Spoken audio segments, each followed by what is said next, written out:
హెచ్కేలు గ్రంథము 37వ అధ్యాయము మొదటి వాక్య భాగాన్ని మనం చదువుదాం. యెహోవా హస్తము నా మీదికి వచ్చెను, నేను ఆత్మవరుషుడైన ఉండగా యెహోవా నన్ను తోలుకొని పోయి ఎముకలతో నిండి ఉన్న ఒక లోయలో నన్ను దింపెను. ఆయన వాటి మధ్య నన్ను ఇటు అటు నడిపించుచుండగా. ఒకసారి అందరము రెండు చేతుల దేవుని స్తోత్రాలు చెప్దాం. హల్లెలూయా. ఇప్పుడు మీరు చాలా జాగ్రత్తగా ఈ వాక్యాన్ని గమనించాలి. ఇది మనం అనేక సార్లు చదువుకున్నాం, ఈ వాక్యాన్ని మనం బోధించాం. అయితే ఈరోజు ఈ వాక్య భాగంలో నుండి ఒక మర్మం ఉంది. అదేమిటి అంటే, ఇక్కడ ప్రవర్తించున్నాడు, నేను ఆత్మవరుషుడునైతిని. ఏమయ్యాడంటే చెప్పండి ఒకసారి. ఆత్మవరుషుడునైతిని. నేను ఆత్మవరుషుడను కాగా ఏం చేసింది? యెహోవా హస్తము ఒక లోయలోనికి తీసుకువెళ్ళిందంట. ఎక్కడికి తీసుకువెళ్ళింది? జాగ్రత్తగా వినాలి దయచేసి. దేవుని నమ్మినటువంటి వ్యక్తులు, దేవుని అనుసరిస్తున్నటువంటి వారి యొక్క ఆత్మీయ జీవితంలో ఒక ప్రాముఖ్యమైనటువంటి విషయాన్ని మనము ఈరోజు తెలుసుకోబోతూ ఉన్నాం. యెహెజ్కేలు అంటే మనం బైబిల్ గ్రంథంలో ఒక మంచి ప్రవర్త అని చూస్తామండి. ఈయన ఆత్మవరుషుడు అవడానికి ముందు ఎలాంటి క్రమ పద్ధతి లేని వ్యక్తిగా, లేకపోతే దైవ విధానతను తెలియని వ్యక్తిగా, తన యొక్క ధర్మశాస్త్ర విధానతకు ఎలా ఆకర్షితుడయ్యాడో మనం బైబిల్లో నుండి ఒక్కసారి 2వ అధ్యాయం మొదటి వాక్యం చూసినట్లయితే, నరపుత్రుడా నీవు చక్కగా, ఇక్కడ ఆగండి మీరు, ఏమన్నాడు ఇక్కడ? చక్కగా నిలబడుము. ఎవరు చెప్తున్నారు?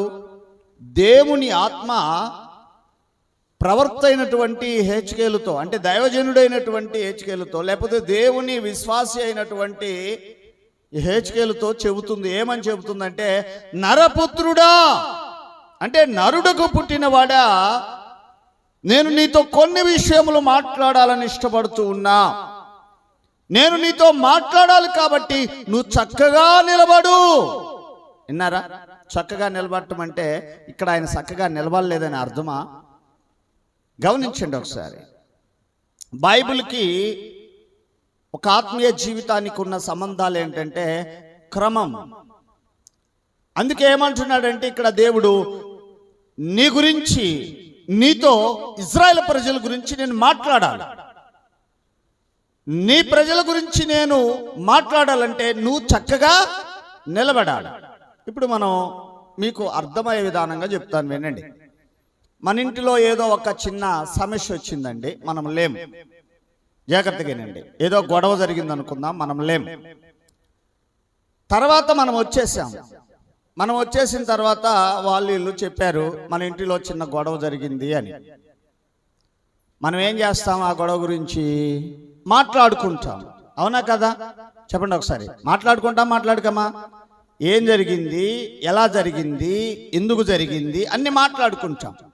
అలాగనే ఇజ్రాయెల్ ప్రజలు గూర్చి మాట్లాడడానికి యెహెజ్కేలు ప్రవర్తన దేవుడు సిద్ధం చేస్తున్నాడు. ఏం సిద్ధం చేస్తున్నాడంటే, నువ్వు చక్కగా నిలబడు. ఏం చెప్తున్నాడు చెప్పండి? నువ్వు చక్కగా నిలబడు.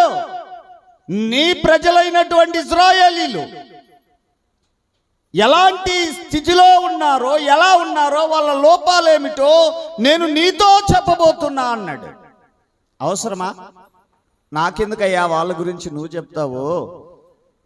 అర్థమవుతుందా నేను చెప్పేది? నా గురించి చెప్పండి, కానీ వాళ్ళ గురించి నాతో చెప్తానంటున్నావేంటి? అప్పుడు ఆయన ఏమన్నాడు తెలుసండి, యెహెజ్కేలు ప్రవర్త, నువ్వు చక్కగా నన్ను నిలబెట్టకపోతే నేను నిలబడలేను ప్రభువా. ఒకసారి దేనికి స్తోత్రాలు చెప్దామా?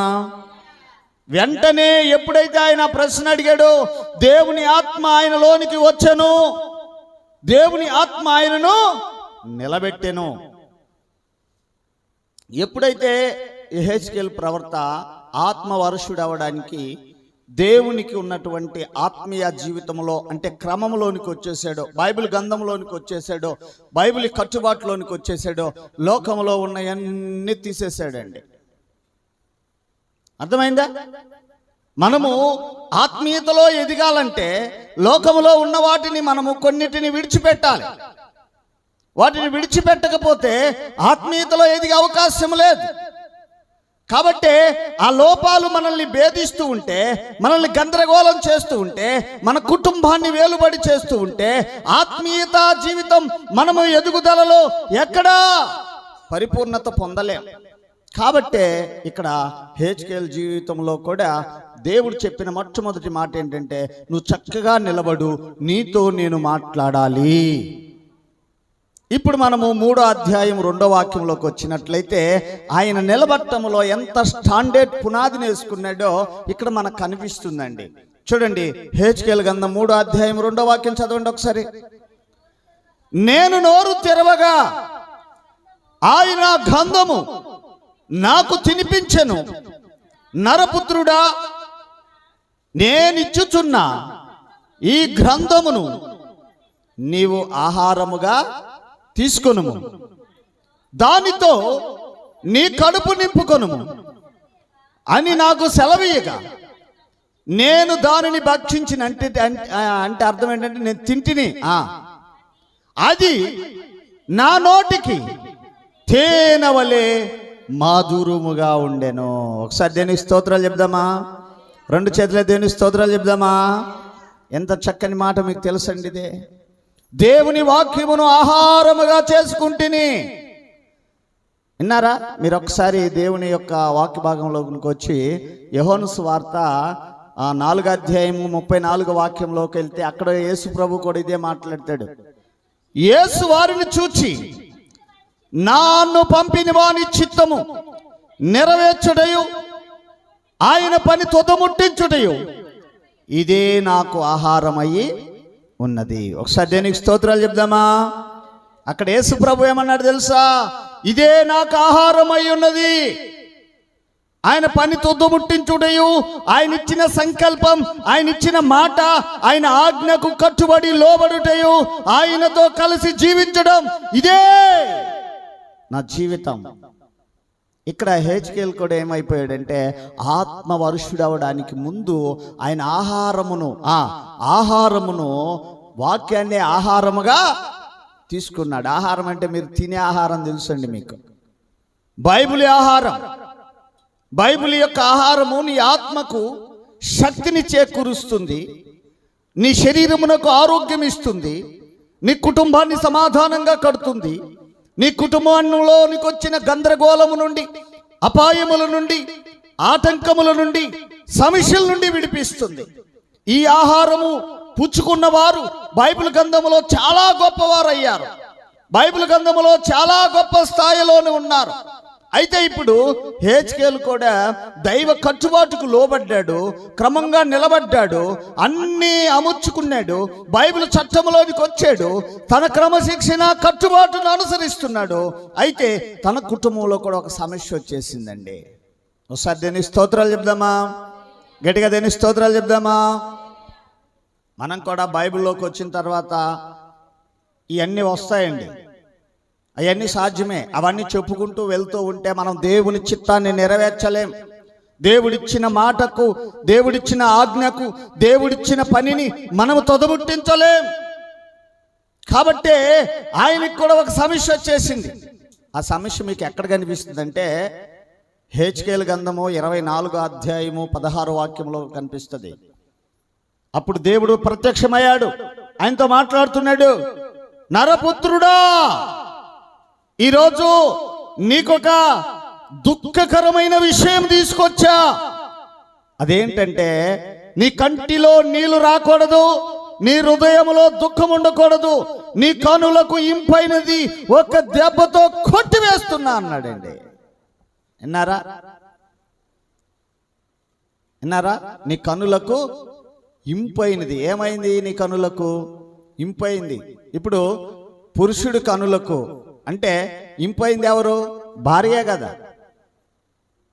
ఏనండి, నీ భార్యను నేను చంపేస్తున్నాను, నీ భార్య చనిపోతుంది ఈరోజు, దయచేసి నీ కన్నుల్లో ఉన్న కన్నీరు నాకు చూపించకూడదు, నీ హృదయంలో దుఃఖం నాకు కనిపించకూడదు అంటే ఎలా ఉంటుంది మన పరిస్థితి చెప్పండి ఒకసారి మీకు.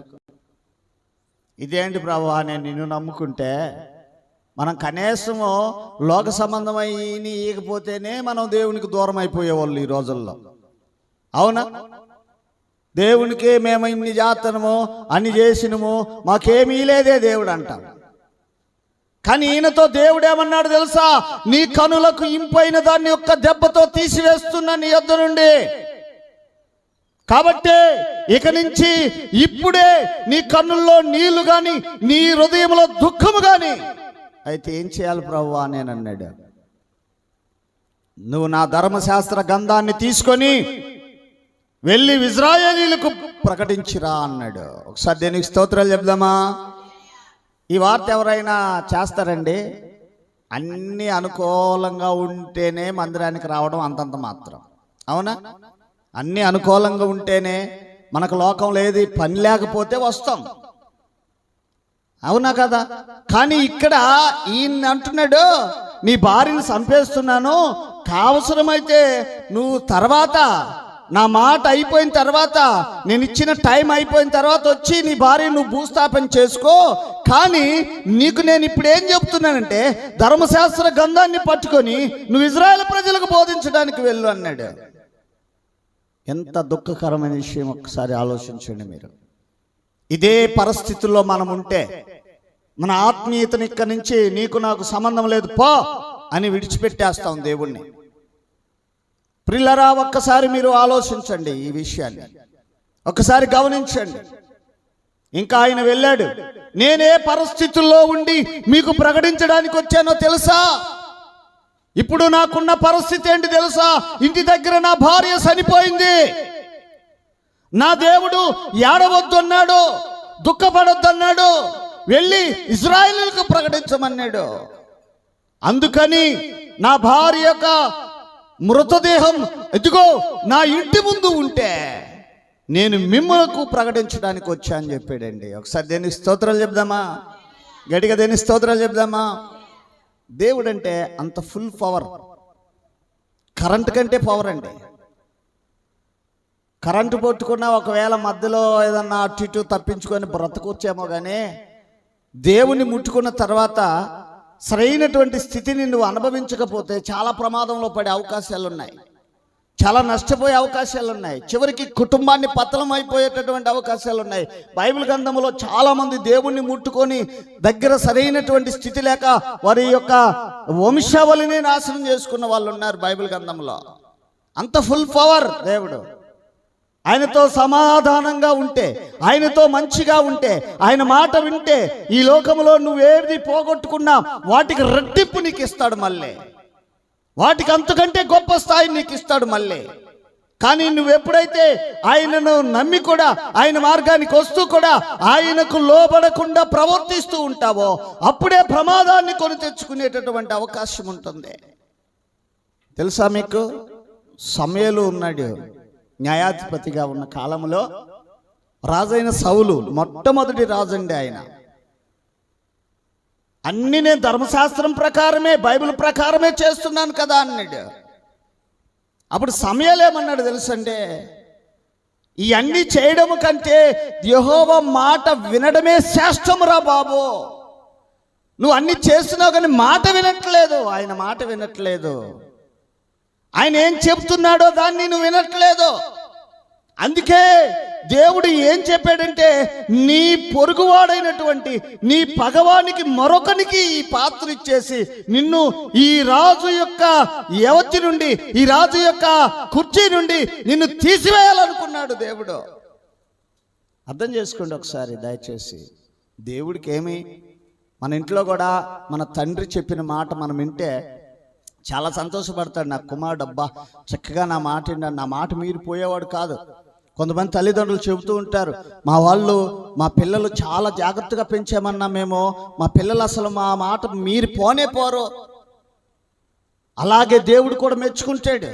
నా కుమారుడు ఎన్ని బాధలు వచ్చినా, ఎన్ని కష్టాలు వచ్చినా, నన్ను నమ్మిన తర్వాత, నా మార్గానికి వచ్చిన తర్వాత, నా యొక్క బైబిల్ యొక్క క్రమంలోనికి వచ్చిన తర్వాత, సాతానుగాడు ఎన్ని మార్లు ఎన్ని రకాలుగా దెబ్బలు కొట్టినా మాడు మానకుండా, నా మాట మేరకుండా నాతో చక్కగా నడుస్తున్నాడని. ఇక్కడ హెచ్కేల్ జీవితంలో ఒక ప్రాముఖ్యమైనటువంటి ఆనందం ఎక్కడ కలిగిందంటే, ఆయన వాక్యమనే ఆహారముగా చేసుకున్నాడు, వాక్యమే దేవుని పనిగా చేసుకున్నాడు. ఆ వాక్యానికి తగినట్లుగా తను నడిచాడు కాబట్టి ఆయన ఆత్మవరుషుడయ్యాడు. ఒకసారి దేనికి స్తోత్రాలు చెప్దామా? ఏమయ్యాడు ఆయన చెప్పండి? ఆత్మవర్షుడు. మనం కూడా వాక్యానికి తగినట్టుగా నడుస్తున్నప్పుడు, దేవుని మాట వింటున్నప్పుడు, బైబిల్ క్రమాన్ని పాటిస్తున్నప్పుడు, సంఘములో భయభక్తులు కలిగి ఉన్నప్పుడు ఆత్మవర్షులం అవుతాం. మనం నిద్రపోతున్నప్పుడు కల వస్తుంది, హెచ్చరిక. లేకపోతే నువ్వు ప్రార్థన చేస్తున్నప్పుడు చూపిస్తాడు ఒక దర్శనం. అర్థం చేసుకోండి, ప్రార్థన చేసేటప్పుడు నీకు చూపించేది దర్శనం అంటారు, నిద్రపోతున్నప్పుడు వచ్చేది స్వప్నం అంటారు. దేవుడు ఎలాగైనా నిన్ను దర్శించేటటువంటి వీలును సమయాన్ని కలుగు చేసుకుంటాడు. అయితే నువ్వు గ్రహించుకోవాలి, దేవుడు నన్ను ఎందుకు ఇలాగా చిత్తపరిచాడో, ఆయన సన్నిధిలోనికి ఎందుకు తీసుకొచ్చాడో అని నువ్వు గ్రహించుకోవాలి. నన్ను బట్టి నా కుటుంబము, నా యొక్క కుటుంబీకులు రక్షణలోనికి నడిపించబడాలి. నన్ను బట్టి ఒక మంచి కుటుంబ పాలన కలిగి ఉండాలి. నేను బట్టి నా యొక్క స్థితి విధానతులన్నీ మారిపోవాలి. నేను దేవుని యొక్క సంఘములో, దేవుని యొక్క పనిలో, దేవుని యొక్క మార్గములో విధేయత కలిగి ఉండాలని యెహెజ్కేలు లాగా నీ జీవితము కూడా ఏం చేయాలో తెలుసా? దేవుని వాక్యమును ఆహారముగా చేసుకోవాలి. ఒకసారి దేనికి స్తోత్రాలు చెప్దామా? మనకేది ఆహారమో తినొచ్చాం కదా, తిన్నారా? ఇంకా తినలేదు కదా? చెప్పండి. మనం ఈ ఆహారం కోసం చింతపడతా ఉంటాం, ఆలోచిస్తూ ఉంటాం. కానీ ఈ ఆహారం కోసం ఎప్పుడైనా చింతపడ్డావా? ఎప్పుడైనా ఆలోచించావా? మరి నేను సమృద్ధిగా వాక్యం తింటున్నానా, సమృద్ధిగా వింటున్నానా, చక్కగా దేవునికి ఇష్టకరంగా ఉంటున్నానా? ఆత్మవర్షుని కావాలి, ఆత్మతో నింపబడాలి, అభిషేకించబడాలి, దేవుని సన్నిధిలో బలంగా నా కుటుంబాన్ని కట్టుకోవాలి, నా సంతానాన్ని నిలుపుకోవాలి. ఈ లోక సంబంధమైన వాడు నా మీద దాడి చేయకుండా, నా కుటుంబం మీద దాడి చేయకుండా నన్ను నేను భద్రపరుచుకోవాలి అనేటటువంటి ఒక ప్రాముఖ్యమైనటువంటి జాగ్రత్తలు నీవు ఉన్నావా? చెప్పండి. కరోనా వైరస్ వచ్చిందంటే అందరు జాగ్రత్తలు తీసుకున్నారే, మరి దేవుని గురించి ఎప్పుడైనా జాగ్రత్తలు తీసుకున్నావా? ప్రమాదం ఉంది. దేవుని మాటకు నేను విధేయత చూపించకపోతే, లోపడకపోతే సాతాను అనే ప్రమాదములో, ఉచ్చులో నేను పడిపోతానేమో. అందుకే ఇక్కడ హెచ్కేల్ని నేను ఈరోజు మీకు చూపిస్తున్నా. లోయలోనికి వెళ్ళాడంట. లోయలోనికి వెళితే అక్కడ ఏమున్నాయి? ఇప్పుడు చదువుదాం 2వ వాక్యం. ఎముకలు అనేకములుగా ఆ లోయలో కనబడెను, అవి కేవలం ఎండిపోయినవి అంట. అర్థమైందండి? ఎన్ని ఉన్నాయంటే ఎముకలు? ఒక్క రకమైనవి కాదంట, అనేకమైనవిగా ఉన్నాయంట. ఎక్కడున్నాడు ఈయన? చెప్పండి ఒకసారి. ఎక్కడున్నాడు ఈయన? లోయలో ఉన్నాడా? లోయలో ఉన్నాడా? ఎక్కడున్నాడు? చెప్పండి ఒకసారి. 2 చేతుల దేవుని స్తోత్రాలు చెప్దామా? గట్టిగా దేవుని స్తోత్రాలు చెప్దామా? ఎక్కడున్నాడు ఆయన? మీరు ఎక్కడున్నారు చెప్పాలా? ఈయన ఎక్కడున్నాడు? లోయలో ఉన్నాడా? ఎక్కడున్నాడు? అర్థం కాలేదా? దేవుని వాక్యం అర్థం కాలేదా? ఎక్కడున్నాడు? ఆత్మవరుషుడై ఉన్నాడు. ఏమై ఉన్నాడు చెప్పండి? చాలామంది ఏమంటారంటే లోయలో ఉన్నాడండి. లోయలో లేడండి, ఆత్మవరుషుడై ఉన్నాడు. ఆయన ఆత్మవరుషుడై ఉంటే, ఆ ఆత్మవరుషుడైనటువంటి అంటే ఆ ప్రార్థనలో ఆయన ఆత్మవరుషుడయ్యాడు కాబట్టి ఆ ఆత్మవరుషుల్లో నుండే ఒక దర్శనం కనిపిస్తుంది. ఆత్మవరుషుడు అవడం వేరు, దర్శనం వేరు, స్వప్నం వేరు. స్వప్నం అనేది మనం నిద్రపోతున్నప్పుడు వస్తుంది, దర్శనం అనేది ప్రార్థన చేస్తున్నప్పుడు చూపిస్తుంది. ఆత్మవరుషుడంటే ఆ వాక్యమే ఆహారముగా నిమగ్నమైపోతున్నాడు దేవుడు, ఆయనలో మిళితమైపోతున్నాడు. అప్పుడు ఆ యొక్క ఆత్మ, ఆ దేవుని ఆత్మ ఆయనను ఏం చేసిందంటే ఒక లోయ అనేటటువంటి ప్రాంతాన్ని చూపిస్తూ ఉంది. లోయ అనే ప్రాంతాన్ని చూపిస్తుంది. లోయలోనికి వెళ్ళిపోయాడు. ఆ లోయలోనికి వెళ్ళిపోతే ఆ లోయలో అటు ఇటు తిరుగుతున్నాడు. అనేక ఎముకలు ఉన్నాయి, అనేక రకమైన ఎముకలు ఉన్నాయి. ఇక వెంటనే దేవుడు అన్నాడు, ఏమన్నాడు? చూడండి ఒకసారి ఏమన్నాడు. 4వ వాక్యం చదవండి ఒకసారి. ఏమన్నాడు? 3వ వాక్యం చదవండి. ఆయన, నరపుత్రుడా, ఎండిపోయిన ఈ ఎముకలు బ్రతకగలవా అని నన్ను అడగగా, ప్రభువా, యెహోవా, అది నీకే తెలియనంటిని. ఒకసారి దేనికి స్తోత్రాలు చెప్దామా.